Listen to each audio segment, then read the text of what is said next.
So today we will have a conversation with Dr. Luisa Schneider on behalf of Mobility Lab, or MoLab, at the Department of Economic Experimentation at the Max Planck Institute for Social Anthropology. So my name is Jing Jing Liu. I am a postdoctoral fellow at the Institute and at the department, and my interests are in migration, development, and money, with a focus on Africa and China. So our discussion today will look at homelessness in Germany. And so understanding homelessness helps us analyze things like care, intimacy, privacy, attention between stasis and mobility, about proximity and distance, as well as help us understand and look at the relationship between citizens and the state. So a discussion of homelessness fits into the theme of mobile livelihoods, which is something that we're exploring here at MoLab. And mobile livelihoods refers to people's increasing reliance on mobility for their livelihoods. So people like drivers, delivery workers, street vendors, as well as the homeless population, for example, would be figures of who are interested in discussing mobile livelihoods. And so mobility, in effect, becomes the main means of work and survival.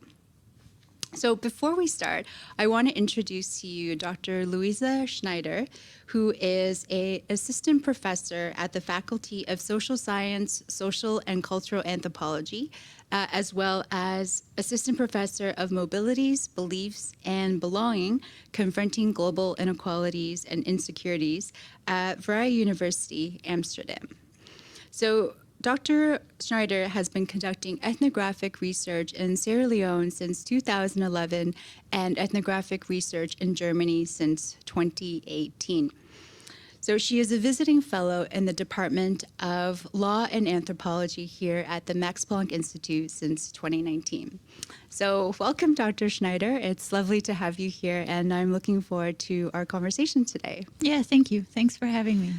Wonderful. So to get started, I'd love to hear about your project on homelessness in Germany. How did you get started on it, and what have you learned so far? Yeah, sure. So I think I have this interest in the difference between kind of rights on paper or rights and protections as we would like them to be, and the frictions that build between life as lived. Mm-hmm. And we say that privacy and intimacy are some of our most fundamental rights, mm-hmm. right? Everybody has a right to a love life. Everybody has a right to a family life. Everybody has a right to a sexual life.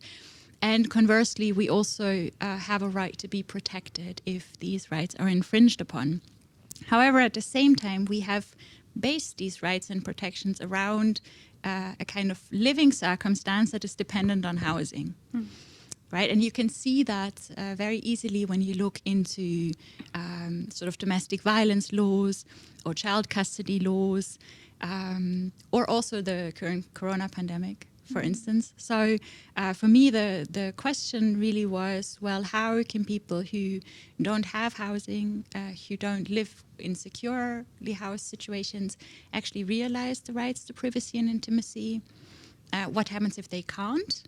And do they really turn to the state and to institutions, or do they create their own kind of networks or opportunities? Mm-hmm. And so, for about the past 3 years, now a bit more, I've been doing long-term ethnographic research in Leipzig, Germany. Mm-hmm. And I also work a lot with practitioners and policymakers around these topics. Mm-hmm. It's so fascinating to me because we always think about rights as being attached to the individual. But what you're saying is if you're actually homeless, the rights are not the property of the individual, but actually the property of you having a property, you having a house, and you having a home. So it's really interesting to think about, what we take for granted, mm-hmm. In a mm-hmm. way actually is very much disrupted, right, by the lack of a home in this situation.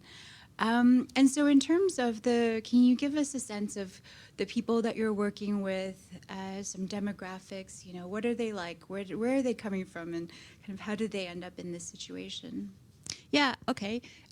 So this is extremely diverse, I would say. I'm working with people from around like the ages of 14 or so up to like their mid or late 80s. There is, the vast majority, I would say, have German citizenship. Then there's another huge group that are like EU migrants who kind of fall in between spaces a lot when we look at the aid system. And then there's people who either have refugee status or who are seeking for asylum, or people who are undocumented. In terms of socioeconomic background, this really goes through. So, contrary to what many people believe, houselessness is actually something that can affect you no matter what your socioeconomic situation is, no matter how your life was before. So, among the people that I work with, there are young people who are studying for their Abitur, so to graduate from high school. There's students, there's people who are employed in various different jobs, but there's also people, of course, who suffer from mental illness or struggle with addiction. Yeah. And so, in terms of, I guess, the time they spent, you know, living on the streets or, you know, living in shelters, I'm always curious because sometimes when we approach the topic of homelessness, there's a bit of a timelessness to it, right? For me, I wonder how long have they been homeless for? How long will the homelessness last for? And you know, what's that duration between homelessness and being housed and that cycle? So, That's a super interesting question. Yeah, thank you for this question. That's actually really, really interesting. Well, I would say that it's actually true. It's not really the case that there is being housed and that's a fixed category, and then there's being houseless and that sort of lasts. I mean, the first thing is that that houselessness encompasses like a variety of living circumstances, right? That start with being insecurely housed, so living in an apartment but not having a contract, or couch surfing or staying with friends or so on, through the kind of shelter and aid system all the way to the streets. What happens a lot is that people are not permanently on the streets. This is a very small fraction of people that actually concerns. But people tend to move between circumstances, I'd say. So you have a lot of people who tend to look for some more secure place to sleep over the winter, for instance, as like a bare security sort of thing. There's always people who try out different kinds of hostels or shelters or projects, but nothing is ever permanent. I think this is so. Maybe kind of in contrast to what you said, that we think of it as permanent. I think the only consistency is that everything is impermanent. Every living circumstance is impermanent. Thank you. And I mean, I think that's such an important clarification because sometimes when we see someone who's homeless or think of homelessness, it almost feels like this permanent state of being for that person. But what you're saying is there's, I know in your paper you talked about a staircase, right? You sort of go up the staircase and down the staircase, and they're all different levels of housing or of being a home. I'm just wondering, in terms of this kind of insecurity, right? How do people manage this insecurity, right? In terms of thinking about when they might end up on the street, how long this contract will last for, how long they can stay in the shelter for. Like, how do people manage this in their in planning, or maybe there is no planning, right? Yeah. So I think, well, the first really important distinction would be, or clarification would be, what insecurity really contains. Yeah. And similarly to what you already said, that, you know, we think of rights as like individual property, and we think of the solution to houselessness in infrastructure, in housing, in giving people four walls, and then it's sort of fine.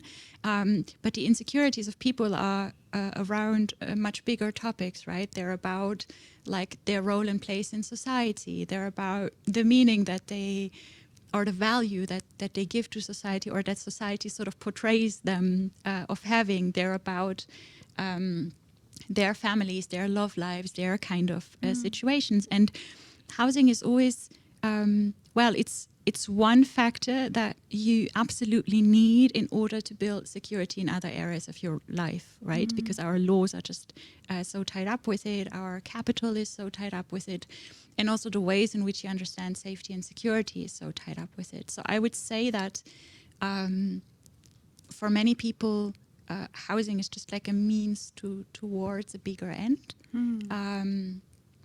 And there really is not much security in it. So they try to achieve security in like social spheres, or sometimes also economic spheres, away from this individualized notion that we've built. And how is it possible to achieve all those other things, right, without the home as this reference point, right? Are people able to lead economic, productive economic lives, hold down jobs, have relationships without the security or without this house or place? I would say no. That's the short answer.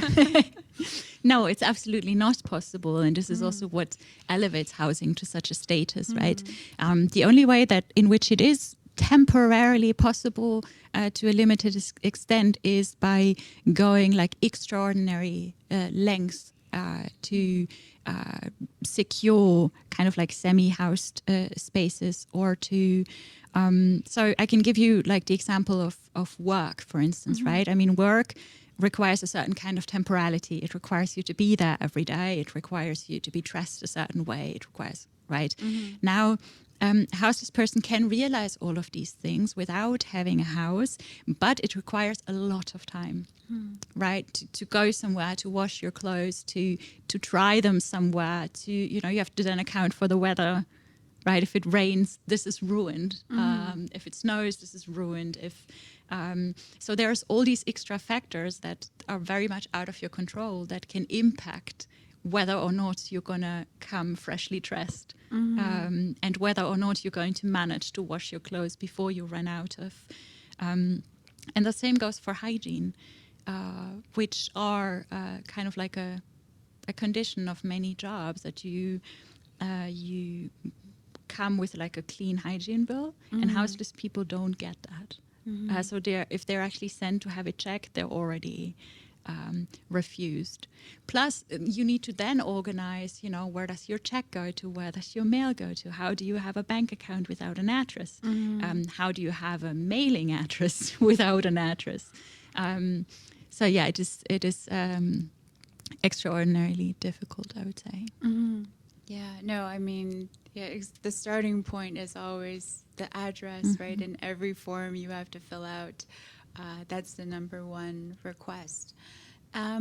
So I was curious because in thinking about, your concerns with privacy and intimacy, so how did you kind of land on those particular priorities to focus on in your research with the, rough sleepers, with the homeless? So I think maybe it's because these are sort of like my core topics academically anyways. I am generally really interested in intimacy, broadly speaking, and in the working of laws. But I've also very quickly noticed that there's a kind of mismatch between what we as a society kind of think is most important for people, and what people think is most important for people. And there, you can argue about many things, but that people find it very important to be connected to other people and to be able to live most fundamental needs. And then, of course, they would also like to have material security, and they would also like to have stability, and they would also, but these are, for most people, not really an end, but more a means to an end, right? A means that then allow you to live these other aspects of your life. So I think that's why, and it's also because I often thought that houselessness is kind of like an economic problem. Or a problem that has to do with housing shortage or something like this. And I didn't quite understand that it's like, a societal and social issue that often affects people because they had a breakdown in their relationship, or because they're suffering from depression, or because they lost the love of their life and are now no longer able to function, or are no longer, or maybe are just not functioning for a short period of time that's enough to kick them out. Right. And that's so, I mean, I think that's a really interesting perspective, that sometimes the causal relationships are not necessarily the loss of a job, but the disintegration of one's kind of social world.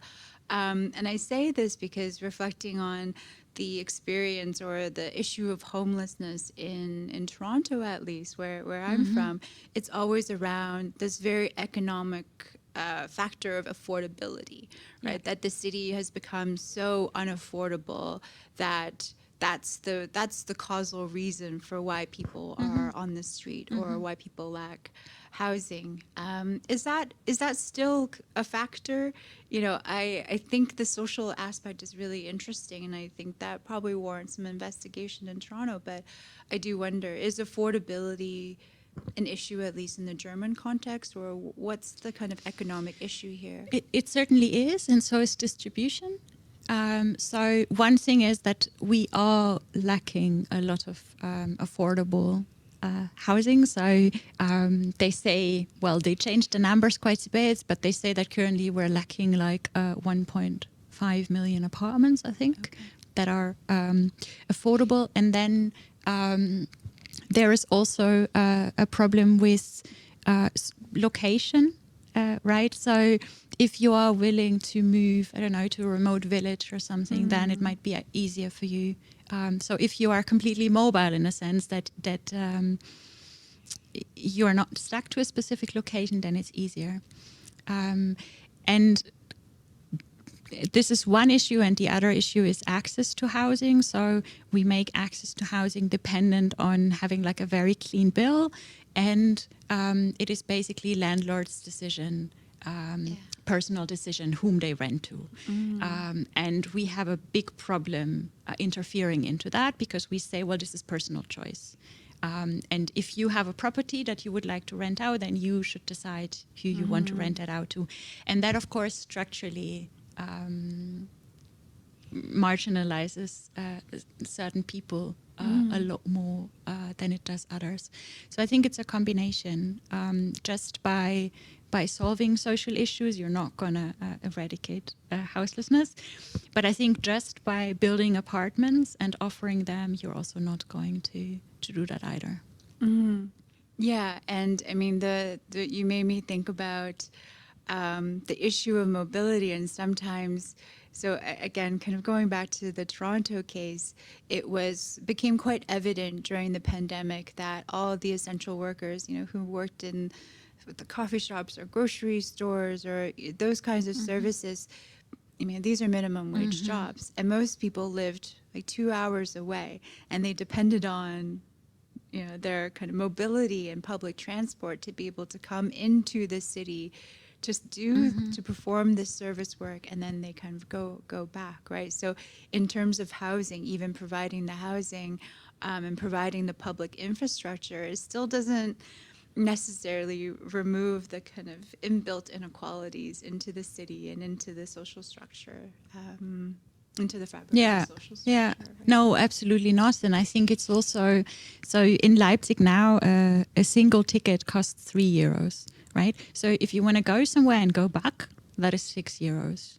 That's not cheap. Yeah. And if we now think of the activation principle that is inherent in our houseless aid infrastructure, where we basically say we place all kinds of institutions that that these people need. So the shelter is here, the soup kitchen is here, the laundromat that is affordable is there, and then there's also like a conversation group that is in another part of the city. If you just count what that means, if people actually are supposed to be activated in such a way where, which I'm also always wondering, what is activation? Does that mean being constantly on the move, or does that mean being allowed the capability to spend your time purposefully? But so I think there is a very interesting sort of dynamic between like movement and mobility, right? So people are constantly on the move, but they're kind of excluded from being mobile in a lot of ways, right? So you have to walk, you can't really be interconnected with other people. Mobility is also hampered in a way whereby you don't really have that many connections to people who lead different kinds of lives, and if then in a very particular kind of fashion. And there's a lot of stasis as well, in that it has been defined for you, not by you, where all of these points of your life are and how they are connected to each other. Yeah, I mean, it feels like the mobility is kind of a busy work, a way of demonstrating your good participation in this system of welfare, rather than mobility for a self-defined or self-fulfilling kind of movement around the city, right? It's almost just kind of ticking boxes that you went here, you did this, and now that we can, provide services or whatnot. But going back to the point about the tram ticket, in your paper, I thought it was really fascinating when you were writing about how the accumulation of fines, right, of riding the tram without paying somehow turns this impropriety into criminality, and that someone can get arrested for it or have a criminal record for it. But then also, in the twist in your paper is that sometimes this is done purposefully, right? That actually going to prison becomes a choice, becomes a choiceful matter. So I wonder if you can speak to that, because I found that really fascinating, that kind of inversion of freedom in prison versus that kind of stasis and indeterminacy on the streets. Yeah, I think in some sense this is like the creative syncretism with which houseless people take a situation that keeps them stuck and try to negotiate ways to achieve mobility in not just in terms of movement, but also like social mobility or economic mobility. So if the system says that they need to be activated, which means that they need to be constantly on the move, and they cannot actually afford it, then one way to resist this as well is to do it without paying, which they can't. So to say, well, you can't actually keep me in the spot. I'm going to move, but I'm not going to, I'm just going to move my way. And then, the people go to prison. The single most reason why houseless people go to prison is for driving the tram without a ticket.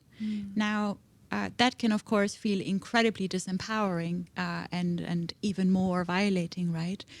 Or you can think, well, if you have a certain kind of goal, whether that is that you want to take a break from having to constantly move, or whether that is a kind of more long-term goal that you would like to go back into housing, that you would like to find some sort of employment, that you would like to work on your health or your addiction or whatever. There, paradoxically, the prison, because it is a concentrated place where all these different kind of institutions come together, rather than you having to seek them out, actually offers a way out for people. Yeah, I find that so fascinating, right? In the structure of on the street, for example, you're this kind of political subject that's largely ignored. And then, as you said in your paper, once you enter the prison system, you become a political subject who deserves care from the state. And that's such an interesting juxtaposition, because this is the same person circulating in, through the prison system, then back onto the street. I'm just curious, what's what do people say about that experience, right? And that huge disjuncture of being a nobody and then a somebody. Yeah. Yeah, so I think one thing is, as you already said, is that when you're houseless, you are conceptualized as a person of failure, right? Since we are not taking the responsibility to acknowledge that this is a social issue, it becomes a personal issue. And that just means you are in this situation because you have not lived up to whatever the capitalist society or the social stability or whatever, which category we want to argue with. So you're a failure, and the only way to lift yourself out of that is by somehow going up this staircase, which is incredibly steep and requires a lot of you. Now, if you are sent to prison, you are also receiving your subject position in a way, right? You're then becoming an offender or a prisoner. And this is also tough, but because the one has taken your freedom away from you, that is a transaction that then requires the system to care for you, because otherwise the entire justification for prison sentences goes away. Right? We can only justify locking people up if some sort of betterment results from that. And that is definitely true for like riding the tram without a ticket, right? This is not like a serious offense in any way, where you say, okay, society's better off if this person is locked away and protected. And so I think for people having realized this, that this is a stigma that you temporarily have, that you can work with to like positively better your life or have a break from hardship, and then also shed again. Because once you leave the institution of the prison, you are no longer a prisoner, right? Whereas while you are in public space, you are always the houseless person.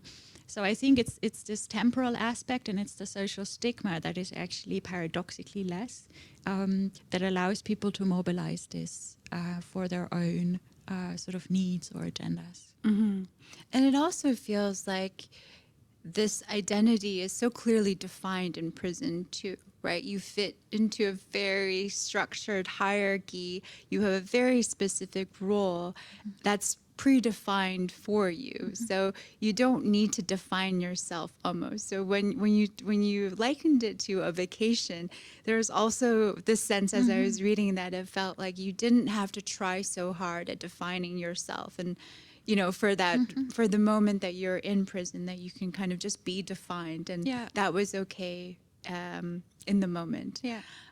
So kind of going back to the tram question, because I think it's so fascinating, and I'm glad you highlighted that was one of the main reasons, right? This racking up of fines on the tram, why people get sent to prison, is what would happen if they decriminalized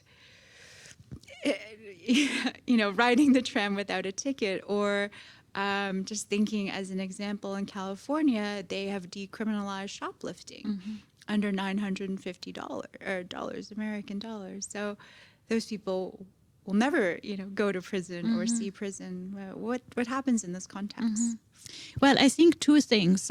So one thing is that I don't think that, especially, I mean, not in Leipzig and not in Germany, we are not going to decriminalize this, because there's always debates around like the prices that public transport has, and the exclusion that that persists.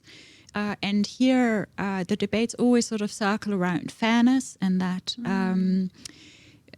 houseless people, and this is very much the activation principle, are not supposed to just be given things, because this is this less eligibility idea, right? That if people have it too good in their circumstances, they're no longer inclined to change their circumstances, which I think is actually a terrible assumption about this living circumstance. But so I don't think they will make that much easier. However, if they would, then of course it would be, people would be much more able to go where they want to go, when they want to go, to not have to decide between, I can ride the tram exactly twice today, and then I would have to criminalize myself, or, I cannot see this friend or whatever. It would actually really help. But in terms of, so, I mean, it's not that people seek imprisonment because they want to be in prison. It's that such people seek imprisonment because they either want to escape stigma or the possibility of death or something during winter. So it's a very pragmatic thing. Or they want to tap into care. And I think what we need to understand is that we have made the barrier to access care so high that some people actually turn towards a total institution. And so if we raise the levels for this, right, if it becomes less possible to access care in such a way, we need to, well, I think what we ultimately should be doing is redefine care in a way that is accessible outside of such institutions. Mm-hmm. I mean, and what you're saying, kind of repeating it, it just seems like there's either nothing or this totality of care. And we're really missing the entire spectrum or continuum of care that that citizens feel like they have a right to. But on that too, in terms of what can you speak a little bit more about fairness? Because that's a really interesting concept in terms of, why the tram should always have a fare attached to it. But can you talk a little bit more about this idea of fairness? Well, so I think there's like a neoliberal logic to it, right? And there's like a lived experience kind of logic to it. And the neoliberal logic would say, or the capitalist logic would say, well, every individual is somehow just singular identity or whatever, that you can interchange, that doesn't matter. And so then rules should always be fair. And access should always be fair, in the sense that if you fulfill a certain criteria, you will get in, and that is equal for everyone. Now, we know way too much about life to know that there's like a social layer, there's a historical layer, there's like habitus and all of these things. So even if the criteria would be fair, there is stigma and unfairness coming around from all sorts of other layers, and so. From the social side, the argument kind of goes, well, if you actually want to achieve fairness, not in outcome, not in entry conditions, then what you would need to do is to somehow positively discriminate those people who have it harder at the moment for whatever reason, in order to create a fairer world. Rather than making the criteria equal for everyone and then being satisfied with an unfair outcome. And the way our system works at the moment is the former. But going back to the tram, if it was free, it would be also fairness, no? In terms of if no one had to pay for the tram to ride public transportation. Because I know there are some cities that are talking about this potential of making public transportation free for... Yeah. But in this logic, it still wouldn't be, because it would be the taxpayer who pays for it, meaning it would be employed people who pay for it. Right? So this is the thing is always where they say, well, people who have access to the tram are those people who are paying for the functioning of the tram. And if you are now making it free, sort of your argument was making it free for all, right? Which would still mean some people are paying for it, and for some people it's just free. And the argument of making it cheaper for people who have less money, also very often the fairness argument kind of then goes around, like taxes and general care and like carrying society together. Yeah, I mean, I think that that is a debate that is definitely unresolved. But I think I have heard that different cities are thinking about implementing and trialing different models around their public transportation, right? But I think it's such a relevant point that, I've never thought of it in that way, that to be able to have that kind of mobility to fulfill this kind of social relationships that you want to have, right? And that you could be actually quite limited in your day-to-day decision making just by the virtue of, a couple euros in terms of a fare or that, or a sandwich or something, right? Yeah.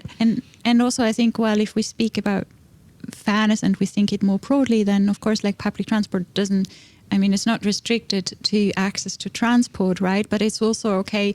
Well, if we say, well, house people have a lot of things that they need in one location, right? Like your fridge is in the same location as your bed is, as your shower is, as your documents are, as maybe your family or your loved ones are.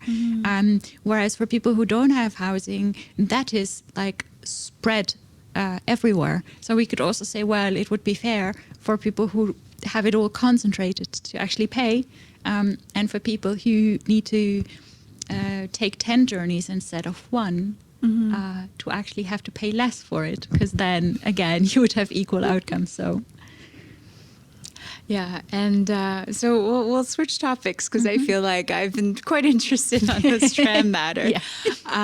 In terms of during the pandemic, at least, because your work was from 2018, so that was pre-pandemic, and then it sounds like you worked through the pandemic as well. How did the mobility of the homeless population that you're working with, how did that change or not change as a result of the pandemic? well, I would say it completely changed. Well, first because most services closed, right? So that required for people to take ever further journeys to fulfill their needs. So if you can no longer, so one thing, for instance, was that particularly during the first lockdown, there was no longer like a social washing system in place. So people who didn't sleep in shelters couldn't access showers. So then this, of course, requires you to go really far to figure out where you can take a shower, where you can wash yourself, where you can do that without getting fined, right? Because you can't just expose yourself in public. And this is just one example of like very many where that happened. So I think whereas house people kind of like withdrew into their enclaves in the beginning, right, and then figured out how to like recreate life from there.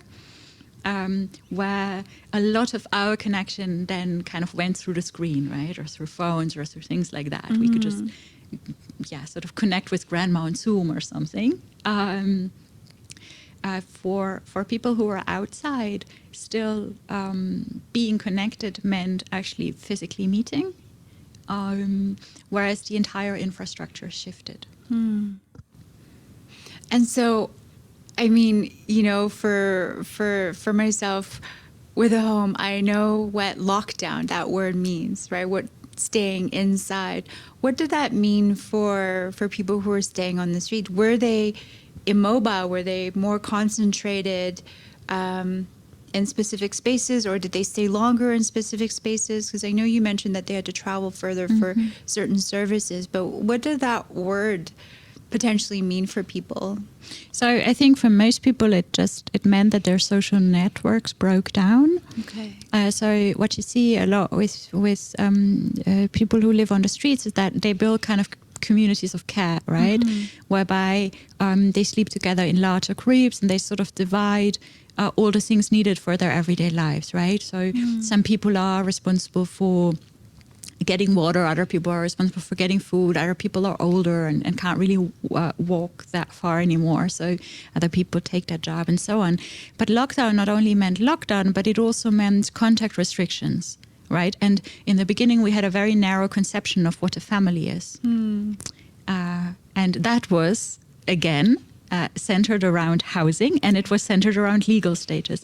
So none of these groups were actually considered as families, so they had to separate. And so many people started to, some for the first time, actually sleep alone. Right. And then also sleep in hiding, because like you were not supposed to be outside. So while it wasn't clear yet legally what actually happens to houseless people, many were just hiding and were then just like going around. But because they were sleeping alone and they still wanted to check on the people they cared about, they then needed to look for them kind of like throughout the day. And figure out how they can now deal with like the distribution of food or the distribution of like sleeping equipment and so on. Yeah, I mean, that's such a unfortunate and kind of fascinating phenomenon too, right? Whereas everyone else sort of stayed inside with their immediate kind of family members. In this situation, for those on the streets, they actually were forcibly disbanded from that kind of social network, right? The opposite of whatever you call cabin fever, for example, right? That wasn't something that happened. No, that's really interesting.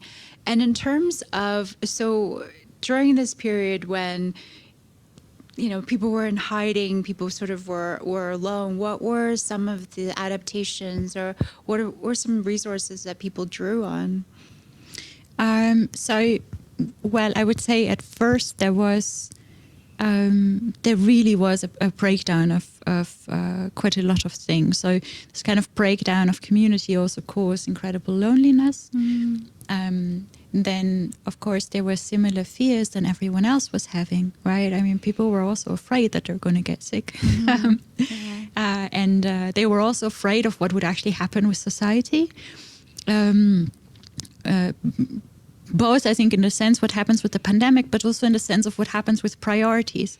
Right now, if we're globally concerned with a pandemic and with protecting from a virus, then what happens to conversations around poverty and conversations around rights and the needs of people who are marginalized in society? Will that still be a priority? And I think then a lot of municipalities, and actually if you check across Europe, a lot of really positive transformations happened in the short run for houseless people. So they were either, many were actually offered housing, many actually went off the streets, be that through hotels or hostels or Airbnbs or newly built shelters or whatever sort of infrastructure that was built. So that made it very clear that it is actually entirely possible to move people off the streets, and really raise the question why that doesn't happen outside of pandemic. And one thing that I was really concerned with, and that has actually happened now, is that what you're suggesting is you're able to solve an issue, you're just not solving it. You're solving it when it's a public health crisis, you're not solving it when it's a social issue. And you're only solving it temporarily. So many people were temporarily moved off the streets, and this has also they could address a lot of other gateway issues, right? So many people found employment. They could access healthcare. They could work on their addiction and so on. And then once the numbers kind of dropped, or we were opening up, or we have now found this kind of like vaccination 2G plus situation, these systems were reduced again, and off you go. Right. And so out of this huge disappointment and fear in the beginning, a lot of trust in institutions was built by offering all of these services and by offering all of this work together, which was now taken away again, which causes, I think, even more disappointment than if it would have never been offered. So that I find really, really risky. Yeah, and that it's a great point too, right? It's like what resources will be spent on addressing this public health issue versus what is actually an ongoing social issue. And I'm curious as to what the experience was here in Germany in terms of the reception by the neighbors, for example, of where, you know, the homeless were housed, the newly housed people in the accommodations. I know, for example, in Toronto, again, there was a lot of backlash. The same thing, because the shelters, people had to practice social distancing. The city ended up renting a 4-star hotel, basically. They took it over and housed people there. But there was actually a lot of backlash by the community in terms of having them relocated, right? So concentrated, immobilized in their own neighborhood. Well, I think what you're talking now is also sort of like questions around spatial justice and concentration of people with certain kinds of backgrounds in certain areas.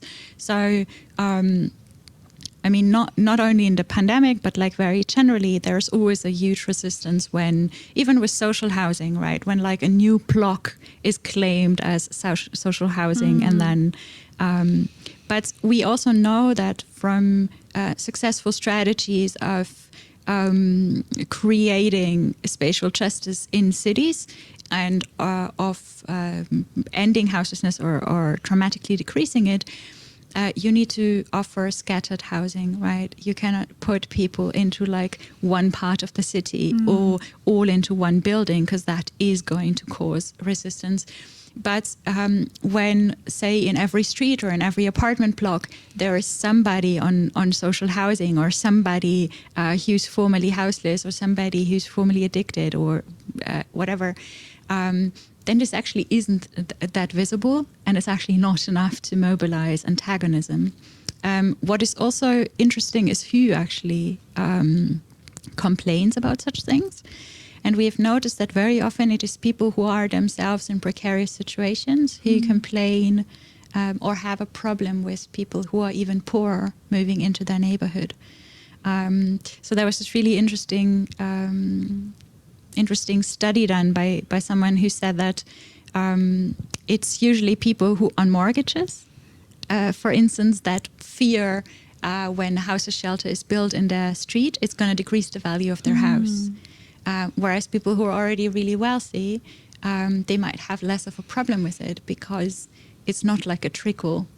They don't think like poverty is a trickle effect for them, or they're might be affected by it. Yeah, I mean, to that point, it feels like when someone is almost in a similar, or could be construed to be in a similar situation, then it activates this desire to create distinctions and difference with the people around you, right? So I do think that's part of it. And this idea of, even in Toronto, the idea of affordability being the key issue, and the sense that what separates you from homelessness is actually a very, very small degree. Almost it could happen to anybody, right? Yeah. And because you see the affordability, decreasing in the city, you understand that the poverty line and the minimum wage line is actually quite small. There's a couple $100s that separates you from potentially being in this very precarious situation. Yeah, and I think it's a really fascinating point, because what you would assume happening is that you then, if you realize that these things are that there's such a marginal difference, and that there's such a collective risk in a way, that you would then treat it by destigmatizing houselessness and creating kind of like a collective debate around necessary changes, right? But the opposite actually happens. Because the risk for you is high, you push it away even further, because it's such an individual issue, right? And so you create these different kind of categories that allow you to put even like one more step of separation between you and them. And I think this actually is one of the core problems that we have, both in how we think about it, but also how we try to solve it or not solve it. I think this is such an interesting point, because the quantitative difference between the poverty line and minimum wage, or whatever you need to live in the city, is so small, but then that qualitative difference enlarges because of that very small quantitative difference, right? And the kind of psychology of individuals to sort of, instead of responding to it and being surprised or shocked by it and kind of moved by it, in a way, we push it out of our mind and then claim kind of individual responsibility for ourselves for staying on top of the line, and then blame others for being below the line. Yeah. So I mean, it is fascinating. While reading up on this issue of affordability, I didn't realize how small that margin actually is, and it really surprises me. It really surprises me. So in terms of the other part, I was really fascinated by is I wondered, and if there is a connection, and there may not be, but in terms of your field site in Germany, in terms of the prison, for example, and then also your field site in Sierra Leone and Freetown, I wonder if you can talk about those or compare them in terms of what the function is of, of the prison in that kind of, at least in relation to the homeless, if that was also the population that you studied there as well. Yeah, so I mean, the prison situations are very different there just because, well, there is no social care system or any sort of care system attached to imprisonment in Sierra Leone. So prison is really reserved for people who have done something wrong or are accused of having done something wrong in like the classic sense of having committed a crime against another person or fraud or something of this sort. What is very interesting though is the different understanding of housing. So if you would follow the classic notion, then I think like 90-something% in Sierra Leone would be considered houseless with the wide definition of being instably housed. But because it's a system that is built around sociability and community and shared care, and because there's not such a bureaucracy behind the address and the tax and the institutional system, it's still much more immediate. Housing has not gained such a status yet. And you can see it with the very few people who are actually like very nicely housed. They build these incredible fences around their places, whereas everybody else kind of sort of lives together. So there you can already see the kind of like withdrawal and the individualization and the social segregation of spaces, whereby in other places it's just really not there. So I think this is the difference/similarities I would. And so draw. is there even a category of homelessness, for example, in Sierra Leone? Like how does that conceptualize or not at all? I don't think it does. I mean, well, there certainly is if you ask like the Human Rights Index or if you ask studies done about Sierra Leone. If you ask Sierra Leoneans, then this is not really the case. I mean, there are a lot of people who don't have a place to themselves, right? But this would come up in very immediate, practical kind of ways when it matters, right? Like, I'd really like to have a girlfriend, but it's a problem because I don't have a room. So I need to use my friend's room, or I need to figure out something to build shelter. So it's a similar kind of questions, right? Intimacy is still very much tied to having some sort of private space. But this is something that you can then build or can build in community, or you can somehow achieve. Whereas here the barriers are, of course, much, much higher. And would you say that there's almost a bigger safety net in places like Sierra Leone? I'm thinking actually more in China, for example. There's kind of a bigger safety net in terms of family or a social support system where if you did find yourself in a situation without a home, you can actually lean on more people before you are sleeping on the street or sleeping rough. Is that the case in Sierra Leone, and how is that kind of different in the German context? Yeah, I think certainly so, and also private rooms are not really that common, or it's not like everybody has that, and it's really common to like circulate between different kinds of family houses or kin houses, and like live here for a while, live there for a while, live there for a while. If it doesn't work out socially in this space, then you move to another, kind of like this. And I think they also haven't individualized social suffering yet, right? So it's like if somebody dies, if there's an illness, if there's a thing, it's just like a communal. It's a communal idea. It's someone said once that suffering is actually, trauma might be like an individual thing, right? Like you might be exposed to trauma, but in places like Sierra Leone, this can be carried by the family, by the society. This no longer really happens here, right? Like your trauma is your trauma. And you might have very strong family ties, or you might have very good friends or something like this, but there's always a spatial separation, and that gets wider and wider the more we actually move for work, for instance, or to study or to do something. So it's really common here that your family is kind of like scattered all over the place. And, you know, grandma is in the old age home, and your dad lives here and your mom lives here with her new partner, and like your brother lives somewhere else, kind of like this. And that's not really the case in places like Sierra Leone. Okay. So I think for me, you know, I've learned so much about homelessness in Germany, as well as, you know, in contrast to Sierra Leone context. Is there anything that you want to talk about that we haven't, you know, quite touched on in our conversation? No, I think I really enjoyed this conversation. I think we covered a lot of topics. Wonderful. And yeah, thank you. Thank you so much.